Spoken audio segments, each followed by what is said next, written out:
Good evening and a very warm welcome to Art, Action and Design as part of our What's at Home programme. Thank you so much for joining us. My name is Narissa Taysom and I manage the Contemporary Public Programme at the Watts Gallery Artists Village. Before I introduce our speakers, some guidance on this evening's talk. The talk will last about 45 minutes, followed by 15 minutes of Q&A. Please do ask questions throughout using the chat function at the bottom of your screen, and questions can be anonymous. If there are any major technical issues during this talk, we may pause for 5 minutes before relaunching Zoom with the same details that you were sent by email. A reminder that this talk is being recorded and may be shared on our website and all social media platforms following the event. And lastly, if you're enjoying tonight's discussion, please let us know via Twitter and Instagram at Watts Gallery. And if you'd like to follow Shift, please do so, shift_org. Tonight's talk accompanies our current exhibition, Art, Action, Making Change in Victorian Britain, co-curated with Dr. Chloe Ward at Queen Mary, University of London. The exhibition explores how Victorian artists and critics believed that art could change the future and benefit society. Showcasing paintings, prints, and decorative objects, the show reveals that these works were not only designed to comment on social problems of the late 19th century, but actively participate in solving them too.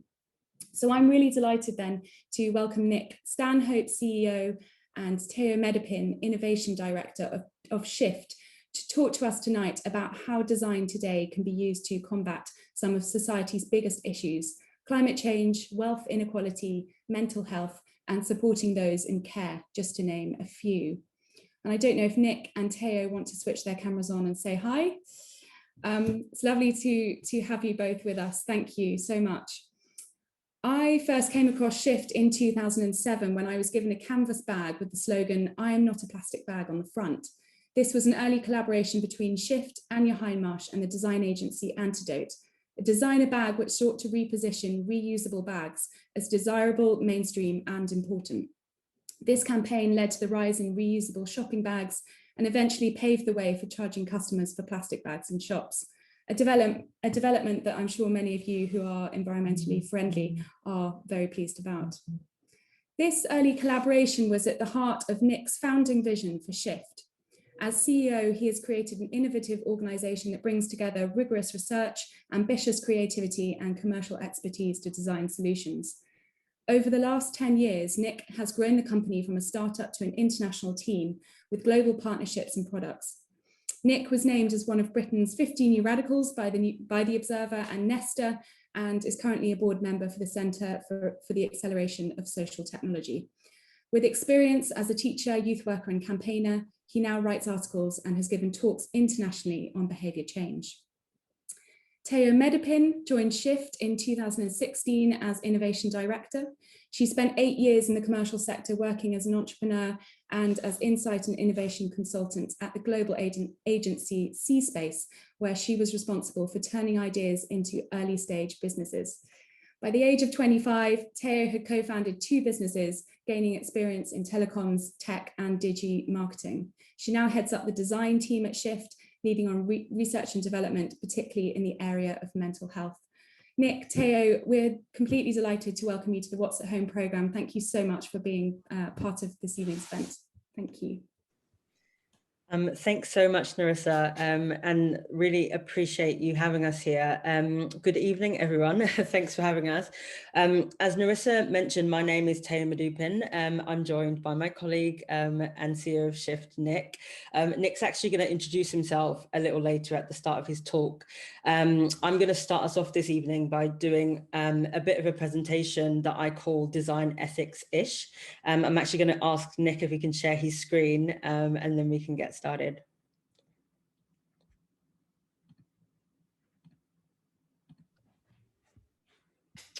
Okay. As mentioned, I'm currently Innovation Director at the award-winning social design charity Shift. Here is a little visual representation of me for anyone who's interested. I am also going to give you an audio description. I'm a Black woman with short black brown hair, and I'm currently wearing a black t-shirt. So as Shift, we focus on helping organizations to play their best roles, especially in working collectively in the fight against systemic social equity issues. And we focus mostly on things that impact childhoods, food systems, finances, mental health, and we're particularly passionate about supporting people who are living on low incomes. Here are a few examples of projects that we've worked on or are recently working on. I spent over 12 years now working as a design thinker, and I describe myself as someone with a deep passion for showing the human side of business, health, and social equity challenges.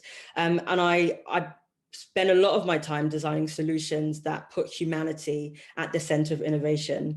I've worked for a wide variety of partners in my career. I've been lucky enough to work from everyone from Samsung and Telefonica and Omnicom to people like Alphabet X, Wellcome Trust, and NSPCC.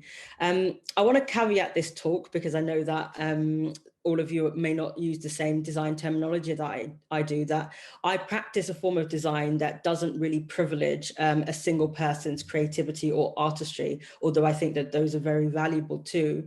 The sort of design I practice values involvement, shared decision-making, discussion, disagreement, and forging together forward together. So sometimes this does end in a beautiful experience or something visual, but sometimes it ends just in a new way of thinking or a new way of being together or new ideas.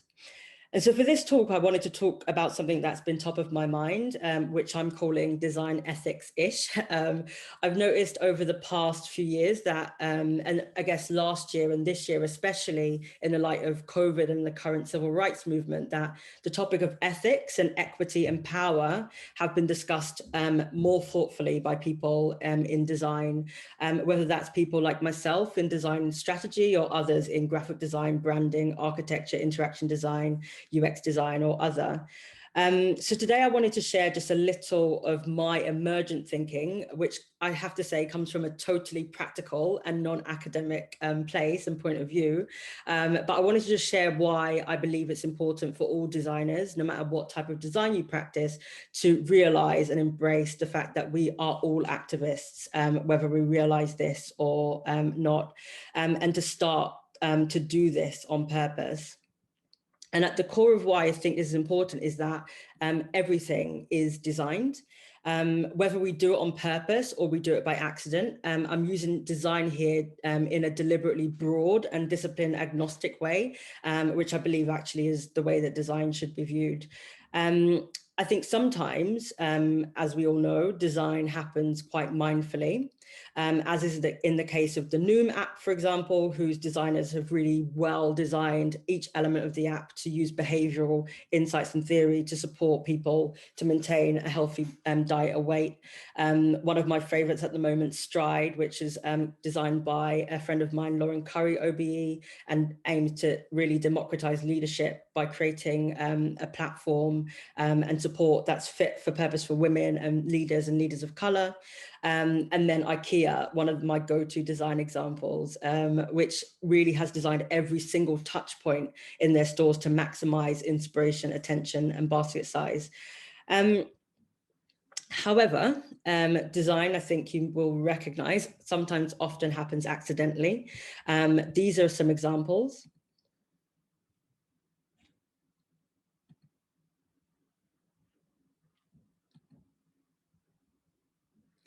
And I think there are some examples that are also less funny. So 2 years ago, my best friend got pregnant when she was looking up what she could expect.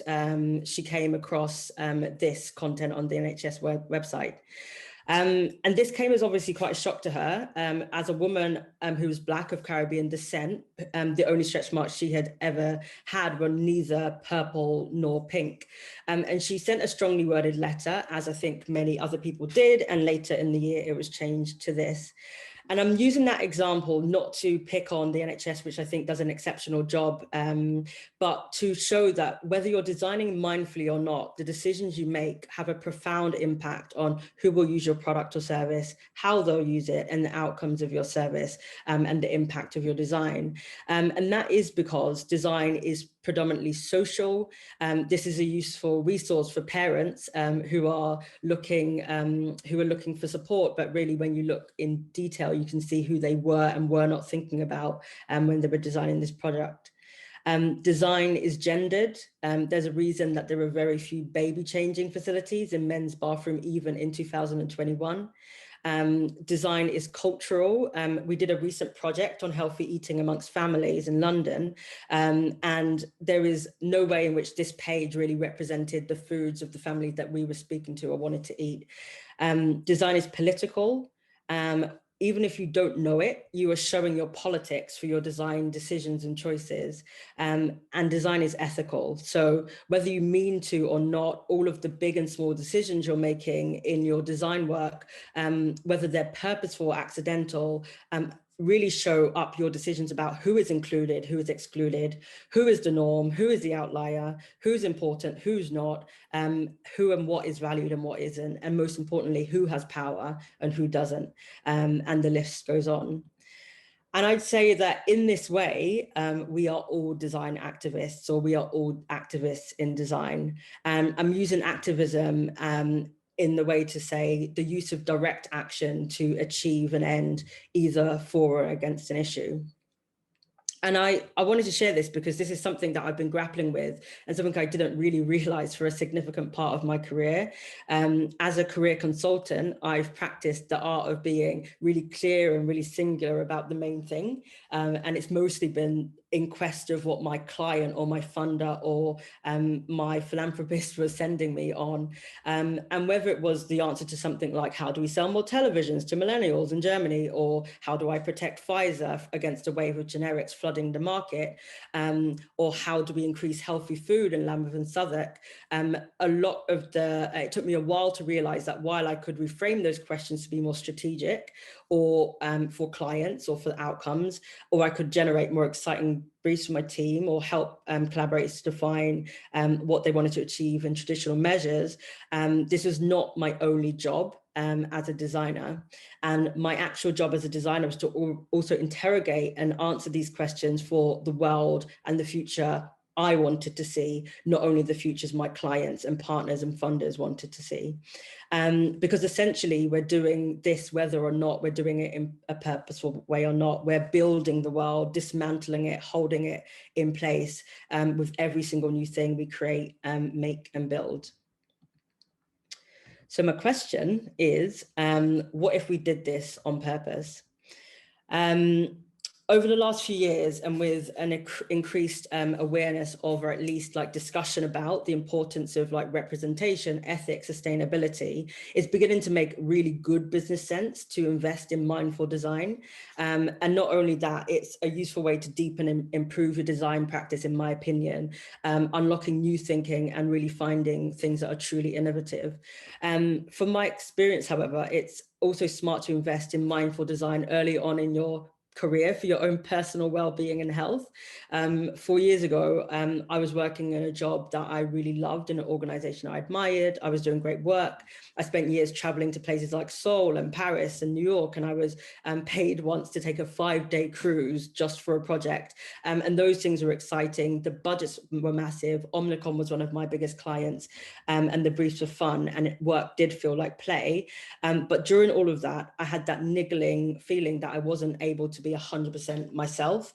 When I came across briefs that showed up systemic inequality or troubling power dynamics or undervaluing of huge segments of society.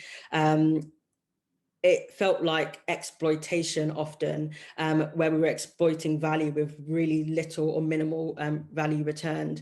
And something bothered me about that. But at the time, I thought it wasn't my role. This wasn't my place. This isn't the issue, or this is not the point of the work. That's not my role as a designer.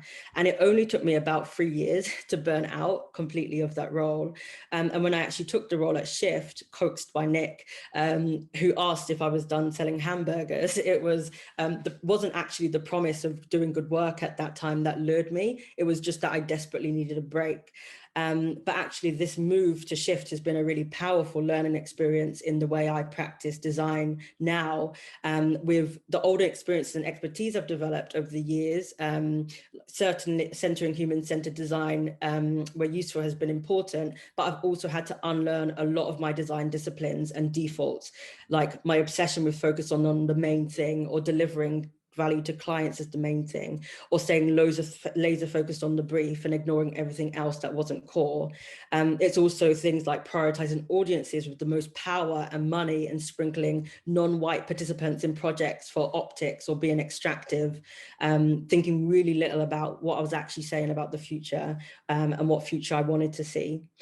And this is an ongoing journey, one that I'm at the beginning of, but things that I'm learning every day. I'm learning things every day about how to deepen my design discipline, by caring as much about that future I want, and believe as possible, as pleasing partners.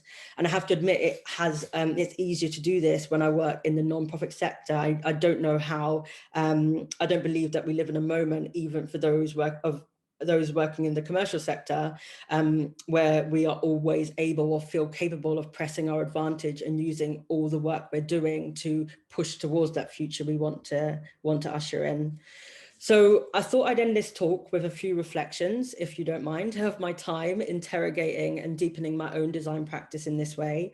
And these are things I've found helpful to practice in my work. And I hope that they are things that will help your own interrogation of your own design practice, and that will manifest in your framing, what you're paying attention to, what you're valuing, your methodologies, your design, your testing, and the voice and beliefs and new things that you put into the world. So I believe it will help designers to move, hopefully, from passive to active, to be activists on purpose.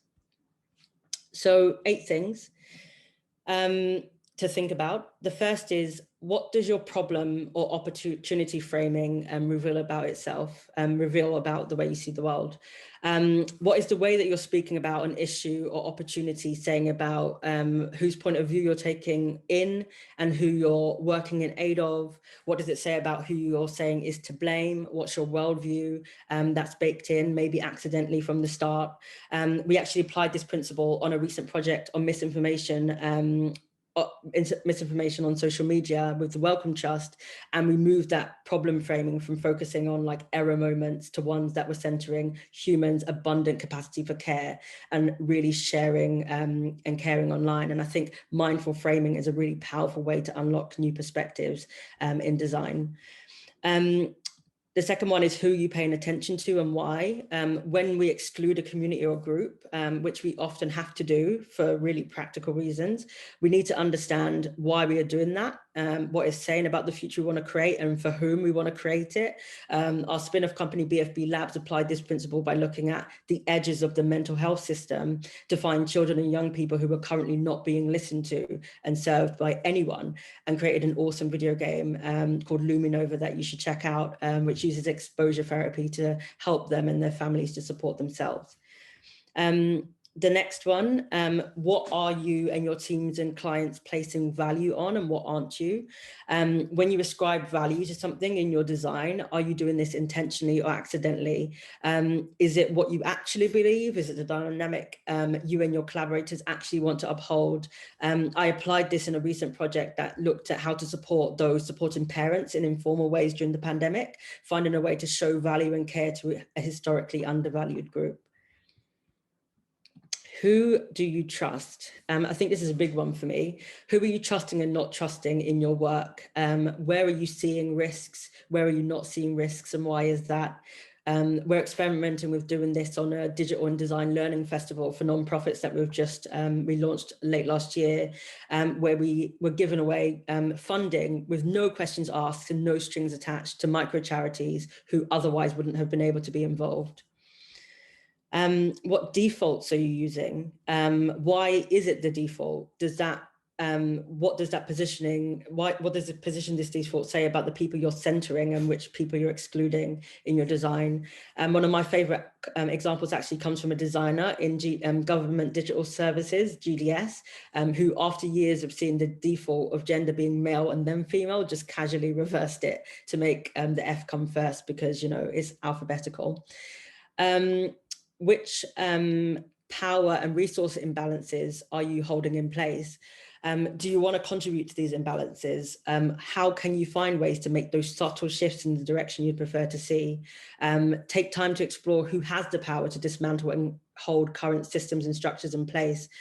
Take them and make them the focus of your discovery work, understand their needs, their wants, their desires and fears. This is something Shift often does. And most recently, we've done this with Guy's and St. Thomas's Charitable Trust by turning the lens and focus of design research on understanding the systems that hold issues like childhood obesity in place. And that has led to the launch of a fast food brand called Box Chicken, which you can see on the screen and you should also check out. And then 7, almost there, where might you be exploiting something without a value exchange? So where might you be exploiting generosity and effort and taking or asking for a lot while giving very little in return? Where might you be taking value without payment or even credit? I think that's something we see a lot in our sector. Where are you being extractive? Where are we being extractive? This is actually the focus of a workshop that one of our initiatives, relationships project, is doing. It's being currently incubated by Shift, and that we're discussing the fine balance between empowerment and exploitation. But actually my favorite non-Shift example is inspired by Black Space, a collective of architects and urban planners who bring marginalized communities into the planning process. And I like them because as they're in their manifesto, they make a commitment to fostering wealth creation, not just extracting information and ideas from people without giving much back. And it's something that we often do easily, and it's important for us to always ask whose trauma and history are we exploiting in the pursuit of our art and our design. And actually came across an example a couple of weeks ago, which I think really speaks to how great design can sometimes look great and feel great on the cover, nice and shiny, but really whose trauma have you been exploiting and why? And then lastly, whose future are you ushering in? Who are you thinking about when you are thinking about progress and future, and what might the unintended consequences be for audiences that you're not thinking about currently? We experimented with this on a recent speculative design project in partnership with the School for International Futures by bringing the voices of families in Lambeth and Southwark into a futures project that is typically really expert and data-led.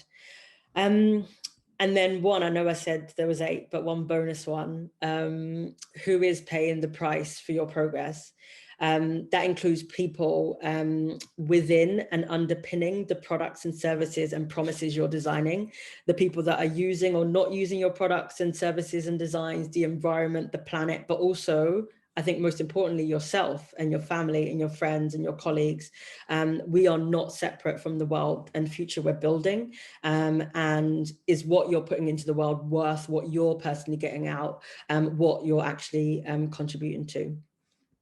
So that's about it. I just wanted to just leave you again with just 3 behaviors that I've been practicing to make some of what I've just described easier. And I've been doing this for about 2 years now, and it's a process and just nurturing some of these muscles in myself. And there are things I think that have really helped me to build the tools I need to walk the walk of what I've just described above. So the first one is practicing getting feedback. Crit is a fundamental part of the design process, and practicing getting feedback and crit is so important in anyone's design activism. I know it has been really important in mine. Truly practicing seeking this feedback out, listening intently to what is being said, working in the open so people can bump into your work and offer their ideas, so that you can also seek crit from people who aren't in your target audience as a default, and really get that out of the bubble sense check and get comfortable with really opening yourself up and being vulnerable in your design. I think that's where a massive opportunity for progress and improvement lies.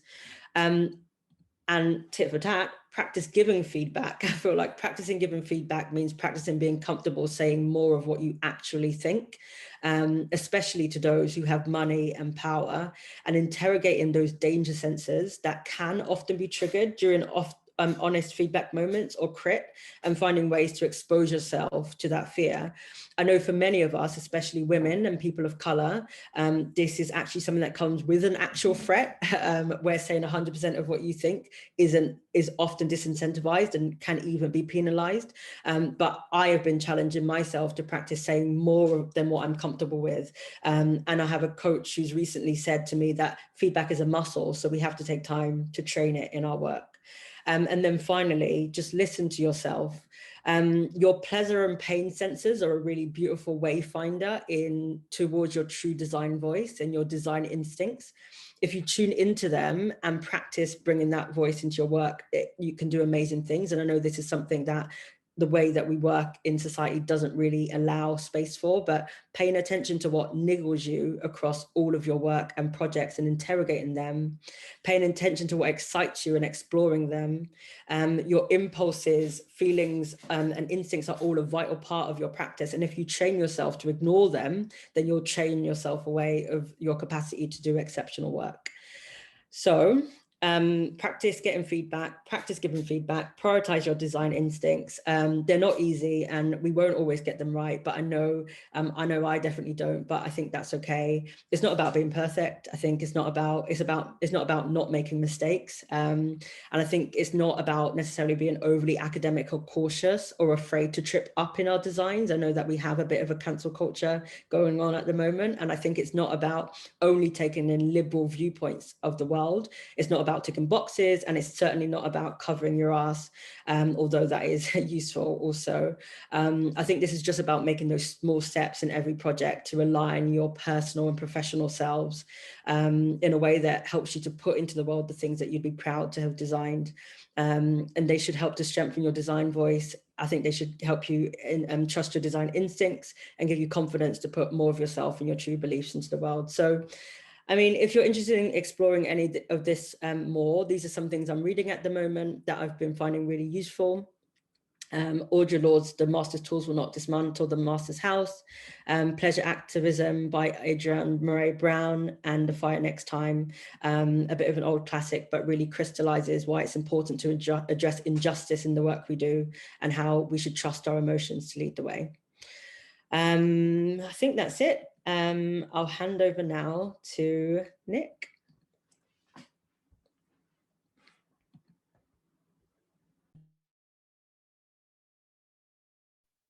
Hi, everybody.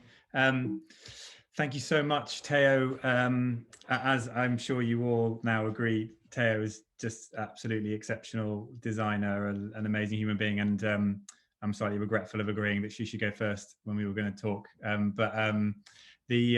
What I wanted to just expand upon some of the points that Tayo talked about in terms of what we've kind of the journey we've been on as designers in understanding what is beautiful and compelling about design thinking practice, and what is potentially quite regressive and inegalitarian.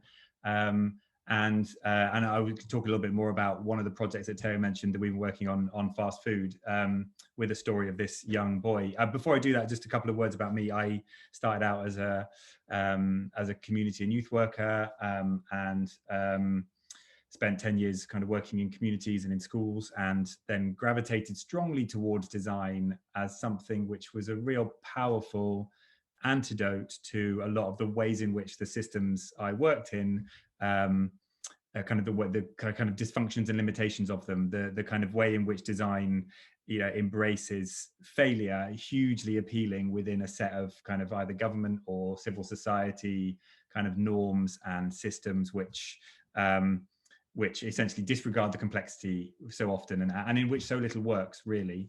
The lightness of kind of prototyping and testing, that kind of humility of holding onto things lightly, extremely appealing, again, when so much of what happens in that kind of government commissioned or grant funded world is based on kind of rigid plans and requires certain deliverables and outputs. the use of data to kind of adapt and learn, rather than just, you know, the strongest voice or the kind of most senior person. The centrality of humans and their stories and their experiences to that process, who are very often missing from the way in which public services or civil society support get created. So gravitated very strongly towards design, and you know, when we set up Shift, it was trying to bring more design thinking and practice into a world where a lot of those mindsets and practices were you know, badly missing. But I think that this last couple of years, I personally felt much less confident, both personally as a white male middle class designer, with so much kind of, you know, personally and kind of societally, so many deep kind of challenging questions being asked about who should be, you know, defining and running these processes, who should be making decisions, that, and I'll come back to this question, but you know, the kind of the where does design come from, and who has it been, what's it, you know, where's it been baked, and what has come from those tendencies becoming more apparent to me and to us. And I think that's obviously been massively accelerated over the last 12 months, from the experience of the crisis, the way in which it has kind of just aggravated and exacerbated the deep inequalities which have could kind of define our society, and you know, not just in terms of the way in which it's you know, hit particular communities or groups, but the way in which services and support have been provided, and who's been trusted and not trusted within that process, what's legitimate and kind of illegitimate within that process, within those, you know, decisions at government level. So we've seen more and more about the way in which power disparities and systemic inequalities are at play within our society, and you know, the relationship between those disparities and inequalities and design is something we've been asking a lot more questions about. So I'll dive into an example of a piece of work that I'm really proud of, but also about which we have to, you know, ask ourselves these questions about the role of design, the use of design, the role of people kind of that look and sound like me.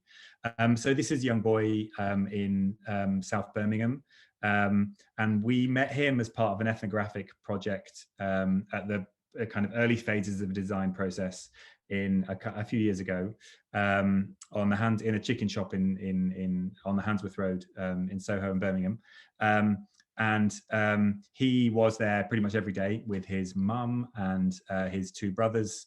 And the part of that kind of, you know, empathetic and compassionate ethnographic process was to just to understand more about the relationship between this family and fast food, which was clearly from a kind of conventional public health perspective pretty destructive. So they all had really significant problems related to poor diet, and the kind of public health instinct would be to be pretty judgmental of a mum that takes her kids into a chicken shop every day after school and buys them a bucket of kind of chicken and chips and causes kind of, you know, health problems as a result. But what that process did was you know, by working with and through kind of members of the community within that research team, was understood that this mum, that this was essentially the most sensible, logical decision that this mum could make every day, that she had an enormously kind of stressful and kind of constrained, pressured life.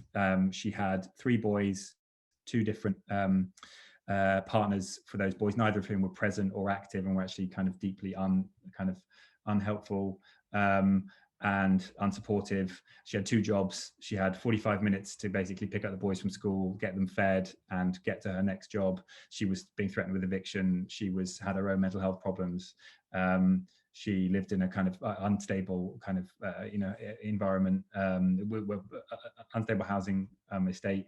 And this half an hour, which came to the chicken shop for £7, the kids were fed, full, happy, peaceful, and it went in a short amount of time with very little stress. You know, all of the boxes could be ticked, and it was by far the best kind of half an hour of their day, and a very sensible decision for that mum to make. And what that kind of empathetic learning process, which goes on at the beginning of a design kind of project did was just, completely tip that a traditional, conventional, judgmental public health perspective on its head, and showed that if there was going to be work to try and improve the health outcome of these boys, as an example of kind of, very, very high rates of child obesity in the UK that are growing, and now a bill of kind of well over £6 billion in the UK related to obesity and overweight, kind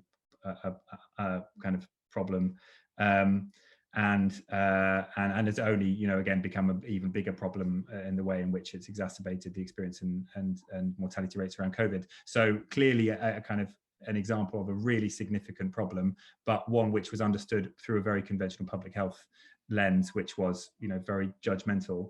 And so it tipped that on its head, and it demonstrated that if there was work that was going to be done to try and kind of, reduce those problems, then the response had to only take, kind of provide, had to take into account the constraints and challenges of this environment, both personally and locally, and either kind of invest in the bandwidth of that family, or create services that could tick all of the same boxes, and was equally kind of cheap and healthy and affordable, and would keep the kids happy, but just not be as toxic and from a kind of nutritional perspective. All of the 99% of solutions were more about how do you shift the kind of mindset and behaviors of this extremely, stressed, under pressure mother, and even how do you get her growing her own vegetables and cooking her own organic kind of stews. That was the kind of tone and style of most of the interventions within that local area at that time. So and then out of that work came work to prototype online services and local takeaway services, which could, again, we got kind of local mums and families involved in prototyping services, worked through lots of loops of getting, very quickly these services to market, seeing what worked and what didn't work. Out of that came Box Chicken, which Tayo mentioned, which is an online, started off as a mobile takeaway outlet, actually, which we tested in lots of different locations, but is an online service that is kind of churning out healthy but very relevant, affordable, accessible food I'm currently in South London. And then further brands have been bred through that, a home cooked menu called Mamalays, and then a burrito brand called Peso. Again, all of the same kind of principles applying, which were kind of born within that research process of something that would be just as relevant and affordable and accessible and within reach of kind of families who were within these kind of very constrained environments. So so I'm like, I love that work. It was good, thoughtful work. We worked through a good, thoughtful design process, but this is the kind of design process that I've described. We don't actually use the double diamond that much, but the kind of service or product design practice that I described, uses this kind of these stages and steps and cycles where you're understanding a problem, defining the kind of the particular focus and scope of that problem, and then through an iterative design process, prototyping and testing and iterating that until you've got a solution to that problem which could be rolled out. So what we've come to recognize, as Tayo did a very good job of describing, and Tayo brought a lot of this thinking into Shift, is so we're talking as a group of one of the most the sharpest lines of inequality in the UK relates to a secondary to higher education, and we were an exclusively kind of university educated group of designers living and working in London, what we were kind of running a high quality design process, being paid fairly well to do that within this kind of context. We're asking deeper questions about that practice and how we were applying it and who we were. And so some of those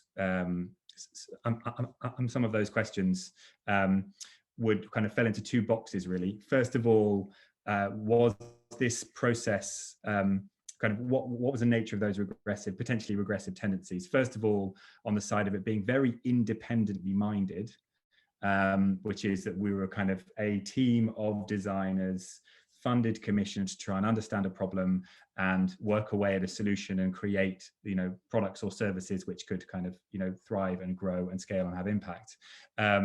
And that was a very very independently minded. And secondly, that it's kind of very inequitable in terms of who's deciding about the kind of which problems to focus on, who's kind of leading that learning process, who is curating and telling those stories, who is getting the benefits from all of that. So I'll just unpack those a little bit more. First of all, on that independent side, some of the questions which we as designers were failing to ask in relation to this design process, through an example like the one I just described, was who else shares the intentions that we were exploring? What other interpretations and priorities should we be aware of? There are hundreds, probably thousands of kind of teams and individuals and groups that have approached the problem that we approach, but ultimately design kind of pushes you to try and make your own process and your own findings kind of unique and differentiated, and it kind of blinds you from the fact that you're working in amongst a whole landscape or network of kind of like-minded individuals and groups and designers. Secondly, when you go into that discovery process, what designers in our world, within civil society and government, are very poor at is to draw on the learning that's taken place before. Again, learning or research within our work, within our kind of sector, tends to accumulate single-use snapshot views of people's lives, which accumulate as PDF reports that no one really reads again. What an enormous waste of all of that intelligence, all of that knowledge. Have we as this individual group of designers defined the same needs as others? That it's very often the case that they are off, you find your way round to when you're working with groups of individuals or within communities to similar kinds of kind of problems or needs or gaps. Relatively recently, we ran a human-centered design workshop with a group of children's charities, and they all discovered, or 4 of them discovered within that workshop, they'd all defined exactly the same kind of element of need amongst young people who were leaving care, and they were all designing exactly the same solution. And that is in microcosm exactly how our kind of civil society design works. It's these individual teams pursuing their individual journey, often with a lot of compassion and empathy and prototyping and testing, all of those beautiful design things, but in a very narrow and independent and quite competitive way. And then as that kind of rolls into the testing process, you don't tend to be testing the role you're playing within the wider system interdependently with a whole series of other, there's been a lot of thinking brought into our world around design, around systems change and systems thinking, which is useful, but actually through the lens of quite an independent and competitively minded design ethos, tends to be individual teams thinking about how they can demonstrate impact across a complex system, rather than really humbly being in service of that system and thinking how they can kind of play a mutually reinforcing role in relation to other people's work.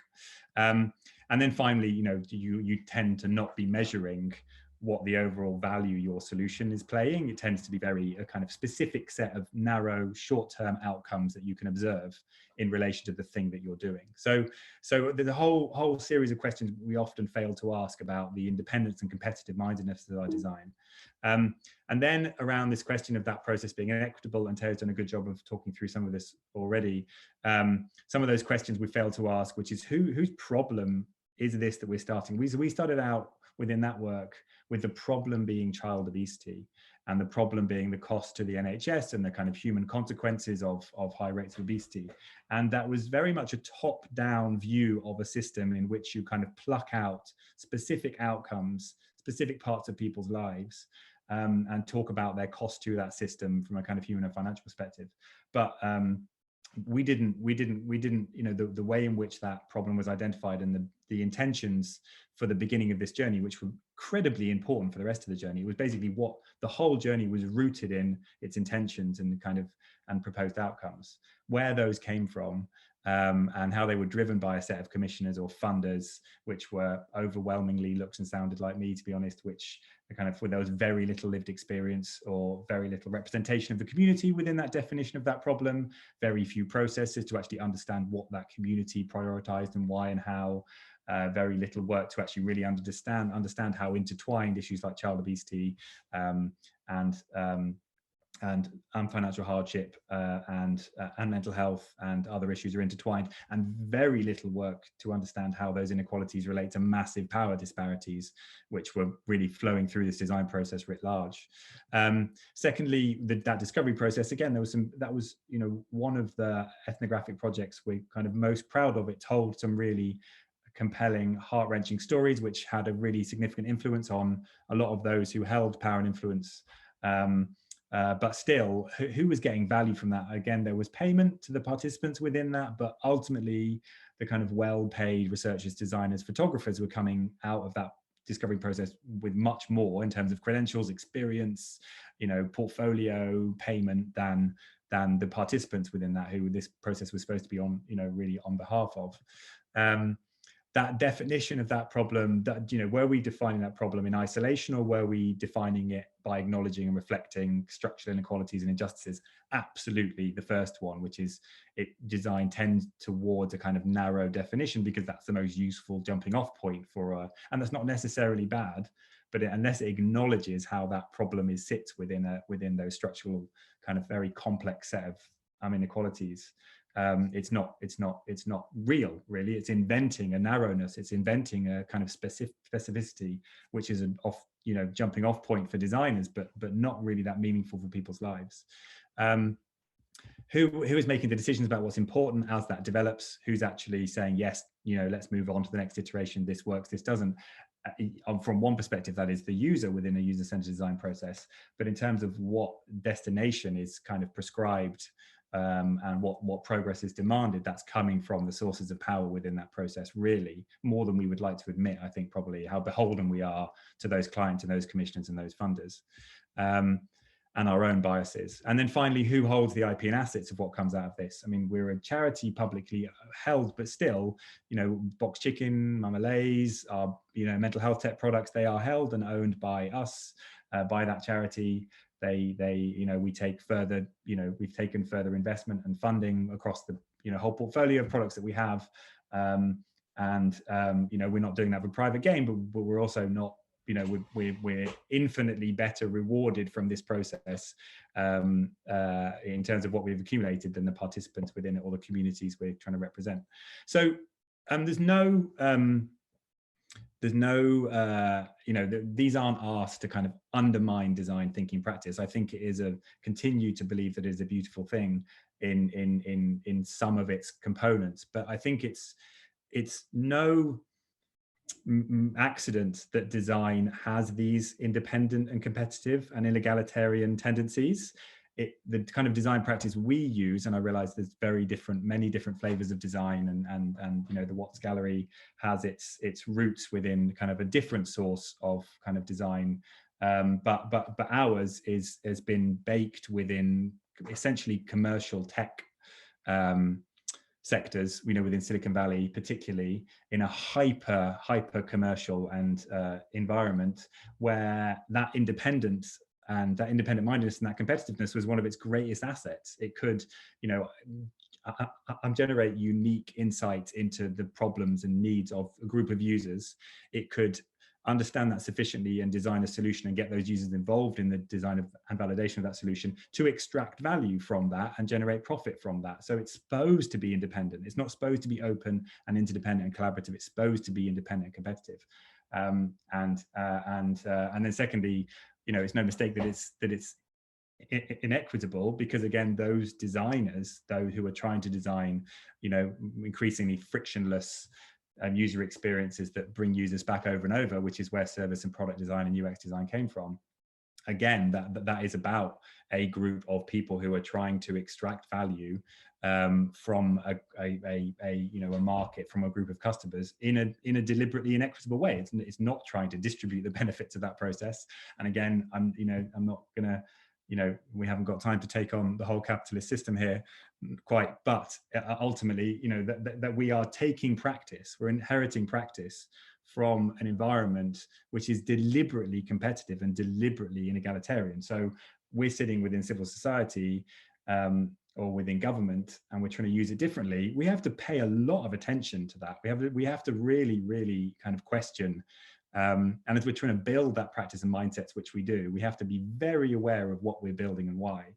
And I think so. Two thoughts to kind of we've been talking to you for some time now, but two thoughts to just conclude, which kind of provides more hope than I perhaps presented, is I think that what the last year has done, it's been incredibly hard for everybody, but in particular kind of those that have been kind of on the wrong end of power disparities and inequalities, and what it has surfaced within civil society, so within charities and social enterprises, and across the kind of broad and diverse kind of landscape of organizations and groups kind of setting out to try and drive change and progress within their communities and within society. What it's done within that is shine a really bright and important light on the people and practices that operate within that world. And I, at the same time, feel kind of under the spotlight, rightly, that I don't come from a marginalized group. I don't understand that perspective. I've had a few experiences in my life that give me a taste of that, but not in any sort of systematic way. I can be a voice and presence within this, but I should be a different one. And I won't ask Tayo to validate this, but we've been on a journey as an organization over the last few years to kind of flatten and distribute kind of power and influence within our organization to try and live those behaviors and build those muscles. But I think that we're also trying to take on questions about how, okay, we've been on this journey. We've, people like Tayo have, and others have really pushed hard to ask these questions, and many others haven't. And that's not being smug. That's not kind of, so we were only a short way along it, but we have made some steps and some progress.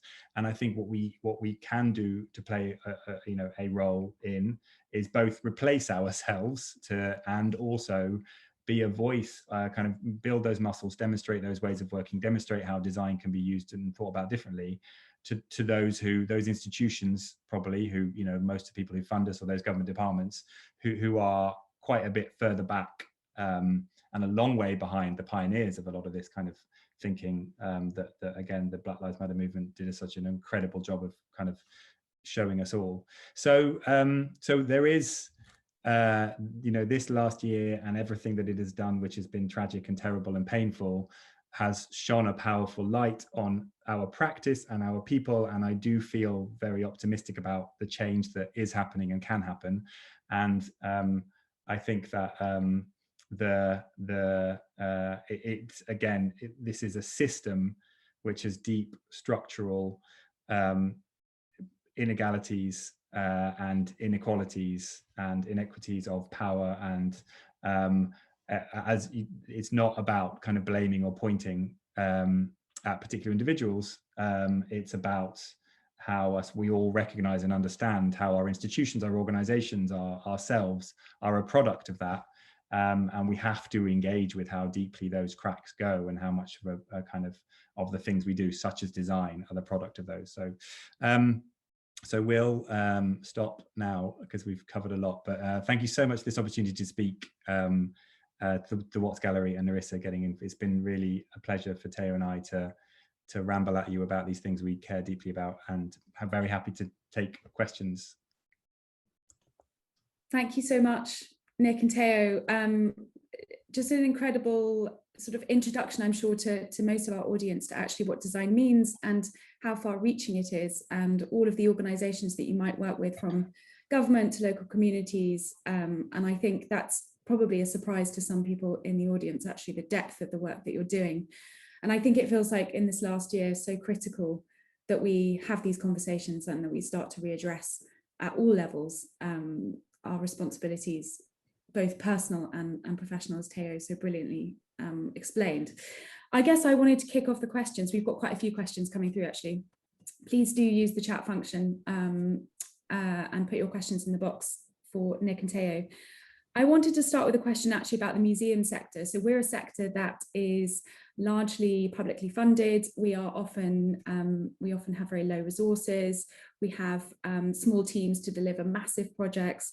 We do a lot of community work. I mean, the Watts Gallery in particular, we work with prisons, we work with a vast number of community groups, with our schools, etc. We're really deeply rooted in communities, but we are also subject to design flaws on things like recruitment, on the process for becoming a trustee. You know, there are many organisations supporting young trustees now, and transparency, I think, is still an issue that plagues our sector in some way.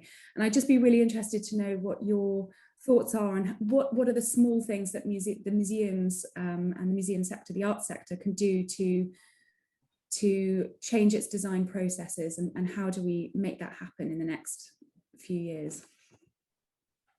Question to either of you. I feel like I want to jump in here. That's a great question, Narissa. I've actually just come off a project in the States where we were looking at the role of culture bearers in New Orleans especially, and the ways in which certain institutions are or are not places that are actually owned commonly amongst all the people in a community.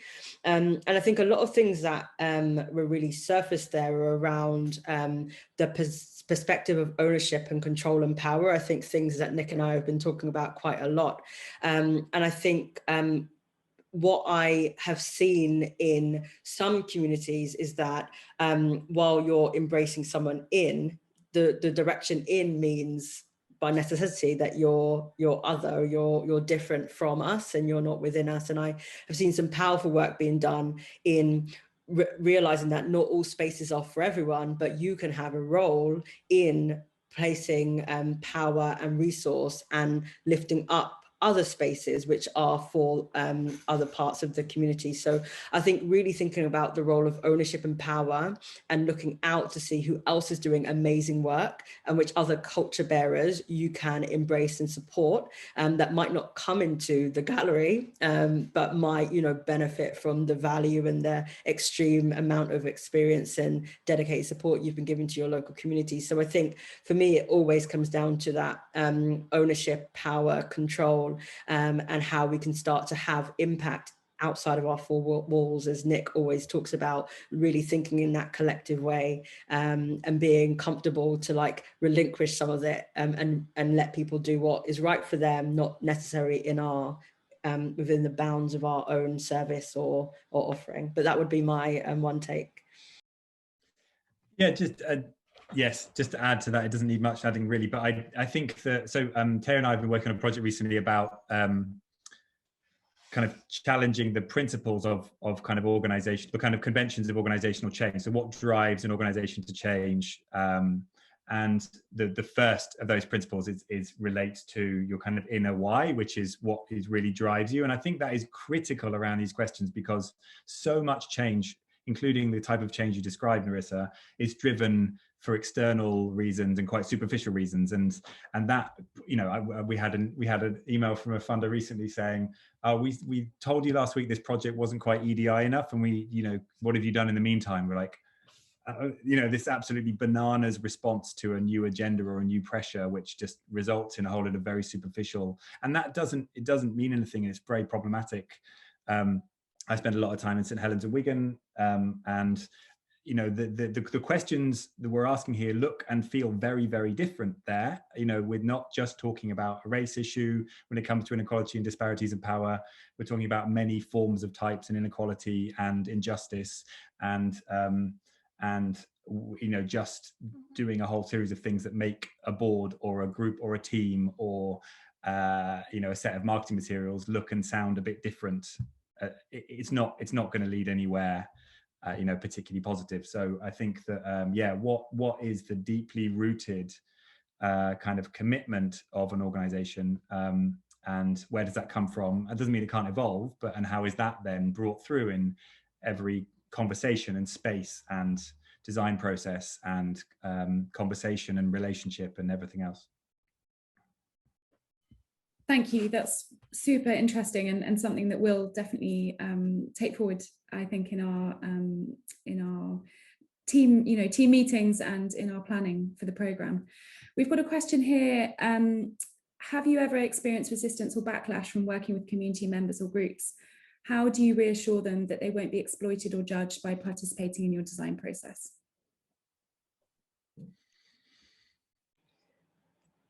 Do you want me to take that? I can start off by saying we have often received resistance, pushback, and that I think is a large part of the kernels that have led to some of our like deep reflection.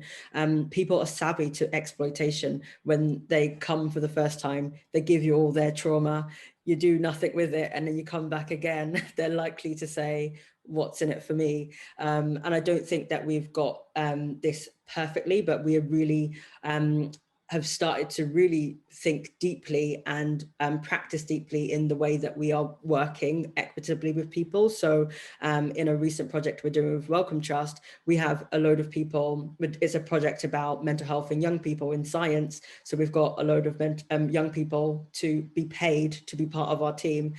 So those are the sorts of things that we're just experimenting with and exploring to say, if we are really serious about some of these topics, how can we put our money where our mouth is and actually do that shift of resource and power that we've been describing.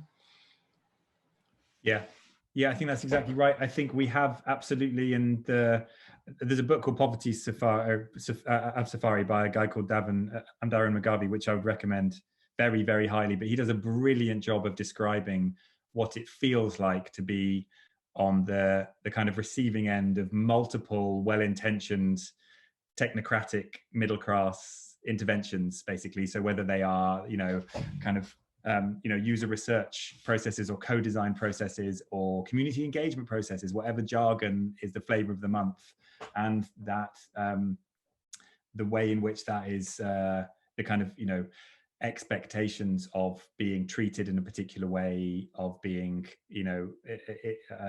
asked about experiences in a particular way, of your limits of your participation within that, the limits of your control and decision making within that. They're all strongly built muscles on either side for those leading those processes to behave in a particular way, those participating in those processes to kind of respond in a particular way, and it doesn't do anything to kind of reduce often the mistrust.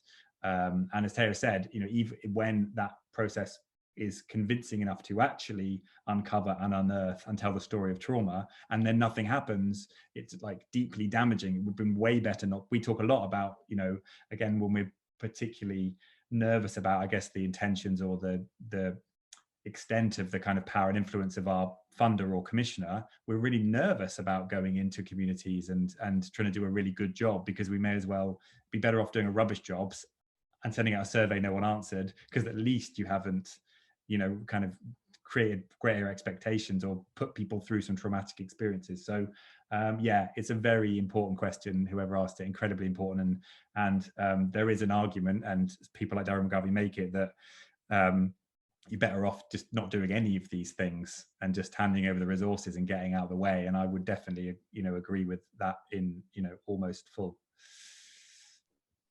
Thank you. A lovely comment here, Tayo. Such an inspiring talk. Thank you.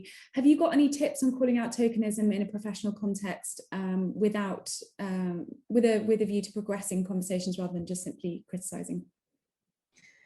That's a great question, and it's something that we've been talking about at Shift at the moment quite a lot. And I think I don't have exact tips, but I always say, like, what do you want to get out of calling something out? So there's, for me, two versions. Do you want to improve the practices within your organization? In which case I usually frame that as a feedback moment. When you put me on that report that I wasn't actually a part of, it made me feel like a token and like my contribution and skills are not actually of value. Just a feedback moment in that respect, if that's what you're aiming for. If it's actually that you want to improve the organization and have them have a deeper introspection, not just that person who was maybe making a token, I often think it's about asking us, why do we need me as a token, or why do we need we as a token? Is it a sign of something that we want to address? Is it that we need more insert whichever type of person you might be wanting to insert there, and then actually creating a conversation about how we can address some fundamental desires within our organization, maybe to grow the diversity of humans or experiences in our board or in our design team or elsewhere. So I would always say, like, ask yourself what your reason is and be driven by that. The inner why is really important there, because you shouldn't expend your energy fighting fights that you're not personally passionate about. If you're passionate about improving that person or improving the organization, I'd say go for feedback or go for a moment to invite inquiry and a deeper reflection. That's what I've done anyway. Thank you. That's a brilliant answer. Nick, obviously when you started Shift, the world looked probably quite different. Do you think we'll reach a point where design and creative content is fully inclusive, or will certain audiences or demographics always be excluded in the process or the outcome? Yeah, it's a very good question, a hard one. I think that there is, so I mean, we can only really, I guess, kind of understand or glimpse the role of design and other similar practices within the kind of areas where we work within what I'm describing as civil society, and often, you know, the relationship between civil society and government, where and so to separate that from commercially motivated design, and then also to say that in terms of how this relates to design within the creative, you know, arts and cultural heritage sectors, I kind of know much less about that. But from the commercial, I would know much about this question in that context. So within the commercial context, I don't. Someone asked another question about a kind of whether you know, big companies will and can work to the ethics you believe, or profit will always come first. And so that kind of comes together with this question to say that I think the culture of commercial of commercial businesses has been so dominated by a profit maximization agenda for so long, and that's become kind of legally binding in many ways, and just in every pore of the commercial sector. And so most, or not all, but the vast majority of efforts to demonstrate kind of you know, kind of green credentials or egalitarian credentials or inclusivity credentials are normally a kind of, you know, as a signal to, and so that, you know, I guess I would say cynically that will always remain superficial. There will always be people who are, you know, because, you know, what a press release, what a campaign can do that looks a certain way versus what an organization actually does to kind of take on the questions we've been talking about. You know, the former will always normally win and do what they need to do. In the world that we're operating in, I do think that we reach a point where I think there is some of the things that we've been talking about very recently is how there can be a stream of different people with different experiences and different voices and different perspectives into things like research and design, that kind of replacement. And civil society and government has to do it more than any other kind of sector.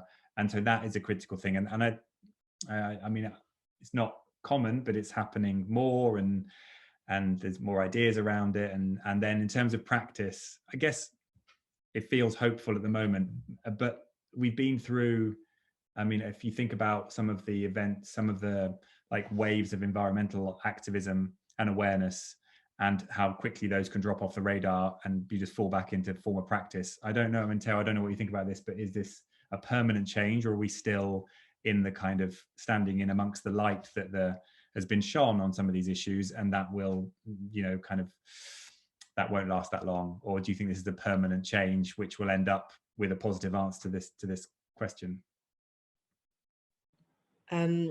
Yeah, I think I join you in some cynicism, even in the sector we work in. I do think that there will always be other humans until we learn that to stop dividing ourselves, there's always going to be an other. So I think some people who are currently not included will become included. There will be new people who are not included, and maybe they will one day become included. I think there's, my dream is that there's a wider discussion about who we are as humans in relation to each other and the planet. But I don't know that my lifetime is going to be where we achieve that, but I'm really passionate about being amongst those voices, fighting for that. And I think that's worthy and enjoyable way to spend our time on the planet, really, if it's what we believe in. So cynical, but, you know, gonna try for it to contribute to that direction anyway. Yeah, one tiny thing to add is that I think that it's not a, and again, this is too meta a point to take on probably now, and other people have done a better job of talking about it more intelligently, but it's not an accident that power acts like it does, even within something like civil society and government. It multiplies, it hoards, it kind of extracts. That is, you know, that's you know, it's all kind of by design, essentially. So I think how deep can the questions and challenges go into all of that? It is a you know, there's a lot of things to unpick. There's a lot that needs to happen, but the last year has definitely accelerated those questions and those challenges more than I've ever seen in my lifetime. Yeah, so there is optimism. Just reflecting on the last year, and obviously we're still in this kind of complex situation, but even in the last week where there's been news that disabled people are less likely to get the vaccine than perhaps others, depending on where they are in the country or how their medical records read them, etc., etc. There are clearly systemic design flaws that we are only just discovering now. And what do you think, I know you've talked a little bit about COVID, but what do you think are the learning lessons from COVID specifically, perhaps pertaining to health, but also to kind of broader questions, broader issues? Are there a few things that you can name that you feel will change, hopefully, or make us question in this specific circumstance of COVID? So I guess just one kind of thing I guess we're all unsure about is two things. One is would those things, is the progress that those things have been noticed? So they've always been true and they've perhaps been worse, but they're being noticed and discussed now, and that's this light that's being shone. And so that does represent progress, even if the stories accumulate into what feels like kind of, you know, a lack of progress. Secondly, who's having those kind of conversations and who's noticing those things? Is it still in a kind of, you know, we're in a London you know, broadsheet reading bubble where these things are being printed and talked about, and, you know, within social media feeds are where they're being shared. So it's so yes, where is their progress, where is their, you know, kind of regression, and what can we understand about the last year? And I don't know the answer to that. I guess the fact that these things are being noticed, does government have the ability, the capacity to actually respond to them and you know, change the lens it applies to the design and delivery of services so that it includes those first who are, you know, kind of often most vulnerable to some of these kind of, you know, so the worst effects of COVID or kind of other problems. Yeah, that would be my 2 cents. That I don't at the moment know whether it's a meaningful, deep enough conversation that's broad enough to like relentlessly shine a light on this stuff and do something about it, or whether it's just something we're doing as part of a kind of progressive bubble for a little bit and then it'll pop and we'll do something else. Yeah, I agree with all those things. I think for me, one of the biggest things that the pandemic has highlighted is the fragility. And I think one of the best, most interesting parts of that for me are the fragility of our, what I think of as the fabric of support in our social day-to-day. So we noticed immediately how communities rushed in to support what, you know, government and maybe other charitable services couldn't quite hold. But I feel like we have neglected that layer of society. So it was, while it rushed in and did support, it was a leaky hole where some communities got lots and some communities got nothing. And I think exposing the sort of fragility of the system is horrifying, but actually really powerful and useful, because I think then it shines a light on what we should be prioritizing and investing in year on year, so that when we do inevitably have like these moments, that we do have more of those safety nets to catch us. So that's a small one, but it's been on my mind. It's just exposed that. I think I'm going to end tonight's questions. Thank you to everyone who's asked a question. They've been brilliant.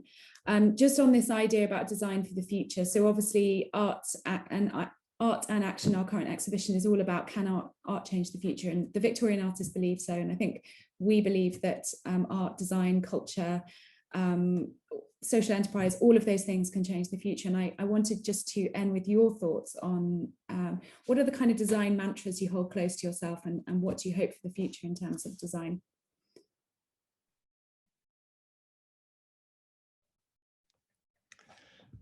I'll give Tayo a moment to think.